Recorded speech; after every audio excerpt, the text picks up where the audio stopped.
Obviously, the election of President Trump has effect on not only Middle East, has got an effect in every way in the world. And I sent him a letter and a telegram of congratulations.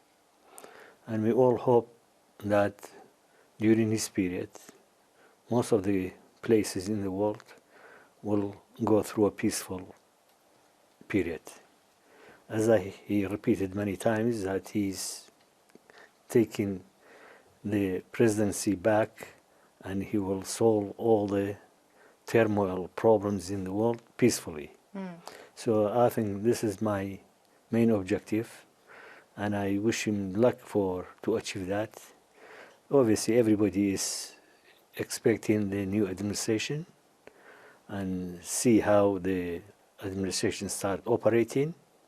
There are a lot of issues on his agenda, and I think the best thing is to wait and see what will happen in the near future, obviously after the 100 days for completing the administration. But I hope, again, I repeat that I hope, and I think it's everybody hoping that this administration will try to solve most of the national and international problems in the world. Maybe then President Trump will eventually get the Nobel Peace Prize that he wants. Well, if he does that, I wish him all the luck. He should get it. You talk about a period potentially of stability and peace. We're coming off an extremely tumultuous period in the region. Yet in the last month, we have a ceasefire agreed to between Israel and Hamas. We have a ceasefire agreed to between Israel and Hezbollah. We have the demise of the Assad regime, new leadership in place.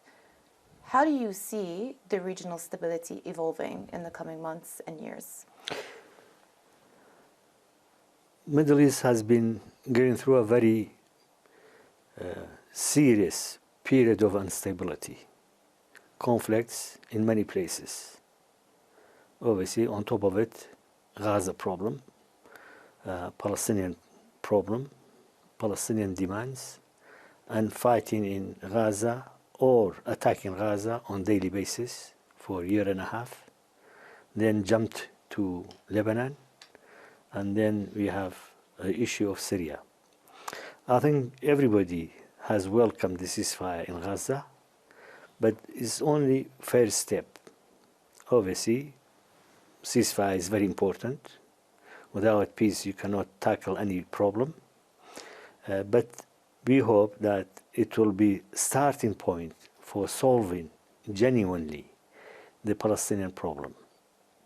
We in Iraq, and I'm sure many other places, we think without giving the Palestinian people their right of self-determination, the problem will remain on the table all the time. So this is one of the things which we are considering, and we are waiting that the international community will play a big role in achieving permanent peace in Palestine, in Gaza, and the rest of land which is occupied by Palestinian people, for achieving self-determination for their future. I think enough casualties has been committed, enough destructions have been committed, and I think the time has come. And it is the responsibility of international community to encourage a peaceful, permanent solution for Palestinian problem. Do you think the Trump administration has the willingness to allow for that to happen? I hope so. I mean, creating peace and establishing peace, obviously, it should cover everywhere in the world. Solution. Yes. How do you think about Iran's influence in the region? We spoke about Hamas, Iranian proxy. We spoke about Hezbollah, also Iranian ally. We spoke about the fall of the Assad regime, also an Iranian ally. How do you see their influence now? Well, this is one regrettable thing in Middle East. We have got a very rich area, very important area. We have a long history of development, history of law, and history of civilization. But unfortunately, what we see now, many conflicts in Middle East. It's not Syria. It has happened in Syria, Lebanon, now Yemen, Sudan, and many other places. We suffered in Iraq for a long period of time under war, conflicts, terrorism, invasions, occupations, until a few years ago.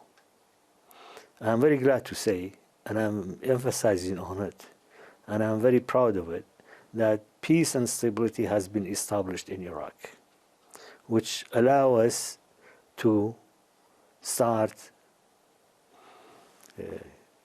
contributing to improving services, tackling the infrastructures, and giving the Iraqi people better living conditions. And we have really managed to solve many problems which is related to development. Now, you mentioned Syria. Syria is an important area in Middle East. First of all, a large border on Mediterranean Sea, a large and long border with the Iraq, and with other countries, with Turkey, with Jordan, with Lebanon, all. Any conflict in Syria affects all the surrounding countries. And for a long period of time, unfortunately, the regime of Bashar al-Assad ignored the will of Syrian people. Not only ignoring the will of Syrian people, ignored even the advice of friendly country to solve some of the problems.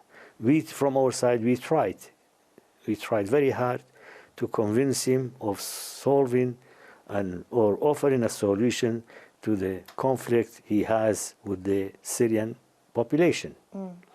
Syria is an important, as I said, is an important country, but it's a multinational, multi-religious, multi-ethnic country. So what we hope that the new administration tackle this problem, make peace and prosperity for all the groups and all the nationalities and all the ethnic groups live in Syria. Without that, I think the conflict can remain.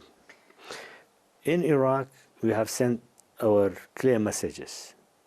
Not only that, Syria was surrounded by terror and terrorism. On the border, we are worried about there are still large groups of terror are living or operating on that border. We have managed to cross our border so they cannot be active in our area, and this is one of the points which is affecting us, and we are concerned about it.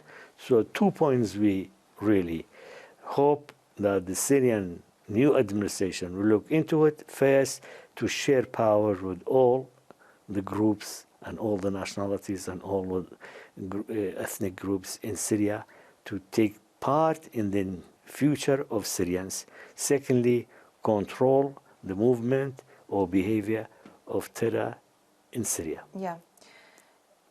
There's a concern from the international community, or some people I speak to, that the retreat of Iran from Syria and ultimately from Lebanon means that they're rebuilding their footprint within Iraq. How would you describe the Iranian influence in Iraq today? Iraq is an important and big neighbor to Iraq. Iraqi and Iranians have lived all their life together. So you cannot really ignore Iran from Iraq, and you cannot ignore Iraq from Iran. Most of the nationalities in both countries are relatives, or they have close relationship with each other. Not only nationalities, religion, social behavior. And there has always been exchange of visitors and exchange of trade and exchange of dialogue between the two countries. But in Iraq, we have emphasized, since we have established our constitution and created our institutes and created our parliament and created our government. We are an independent country. We want to establish good relationship with all our neighboring countries. And I'm glad to say we have achieved it. So our relationship with Iran is normal and is friendly. But we will not allow any country to interfere in our decisions, and we emphasize to have a strong independence in Iraq for the benefit of Iraqi people. Unfortunately, we have interference still by Turkish troops in Kurdistan region. We appeal to the Turkish government even to stop that interference. This is one of the aspects of our politics which is worrying, and we will not allow any interference in our sovereignty by any country. And we will not at the same time allow anybody from our country to attack or undermine the political Well, I was going to system. say that is the government in control of some of the Iranian proxy groups that are operating within Iraq? Yes, actually they are not Iranian proxies. They are Iraqi people. But occasionally they listen to outsiders.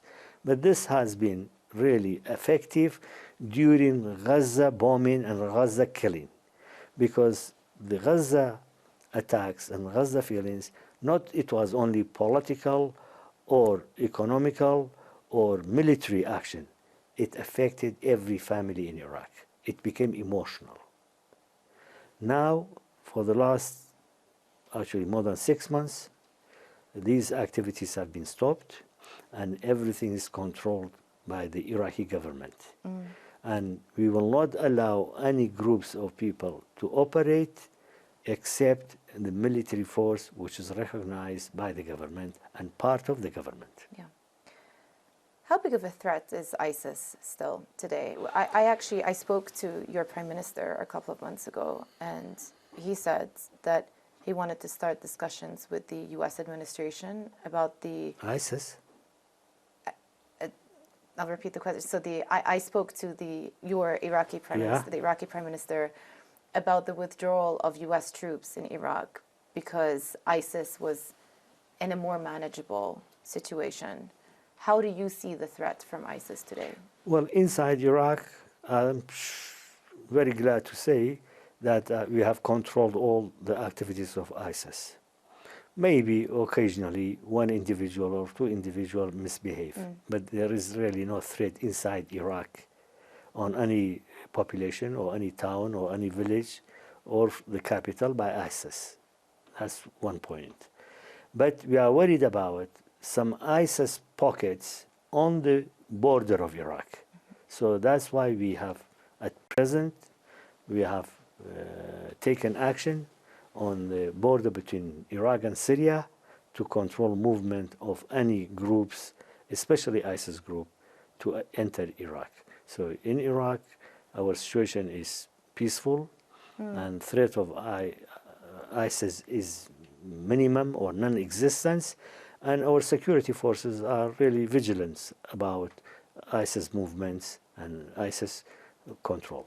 Is it time for the U.S. to withdraw its forces, its troops? Staying or withdrawing in Iraq by multinational forces is not only American, it's a multinational forces. This has come to an agreement between multinational forces and Iraqi security forces or Iraqi government.